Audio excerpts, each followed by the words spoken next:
Ça fait déjà plus de 2 ans que je suis morte. Mais ma maman, elle pense encore à moi tous les jours. Je vois bien qu'elle est triste, mais ça, papa ne le sait pas. Maman est très fâchée contre lui et je suis presque sûre qu'elle va faire quelque chose de très mal. Qui aurait cru que la goutte d'eau qui ferait déborder le vase pour Bethane ne serait pas les infidélités répétées de son mari, mais la secrétaire de son mari venant frapper à sa porte, pour révéler une vérité cruelle enfouie depuis des années qui a détruit la moitié de sa vie. Avant cela, Bethane avait déjà décidé de couper définitivement les ponts avec Rob. Elle savait que son mari la trompait depuis des années, mais n'avait jamais crevé l'abcès. Elle comptait le confronter en face avant de partir pour de bon. J'ai décidé de quitter Rob. Il a pris une maîtresse. Je voulais lui annoncer en face que j'étais au courant. Ça fait des années que Rob vous trompe avec toutes sortes de femmes. J'étais l'une d'elles. Le visage de Claire était marqué par une culpabilité impossible à dissimuler. Puis elle lâcha une nouvelle encore plus glaçante, qui fit s'effondrer complètement les défenses émotionnelles de Bethane. La dernière fois que j'ai couché avec lui, c'est le jour où votre fille est morte. Il s'est levé, il vous a vu, la petite et vous. Il m'a crié de m'habiller. Vous avez ramené la poubelle dans la cour en la tirant derrière vous. Ça nous a laissé le temps de descendre. Il m'a fait sortir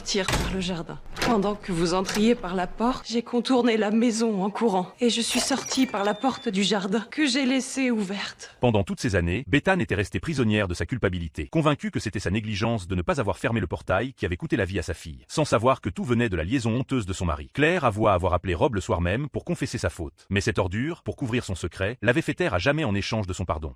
Si vous saviez à quel point je me sens coupable. Est-ce que Rob savait que vous aviez oublié de refermer la porte?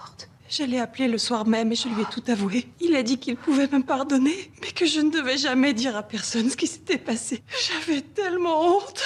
Je sais, vous ne pourrez jamais me pardonner. Mais je passerai le reste de ma vie à essayer de réparer tout le mal que je vous ai fait. Après avoir appris toute la vérité, Bethane abandonna l'idée de partir. Son mari savait parfaitement la vérité sur la tragédie, mais l'avait délibérément cachée. La colère de Bethane se transforma en soif de vengeance. Vous ne raconterez jamais à personne, et je dis bien personne, que nous avons eu cette conversation. Tout ce que j'attends de vous, c'est votre parole que vous ne direz rien à personne. À personne. C'est tout ce que je vous demande pour vous pardonner.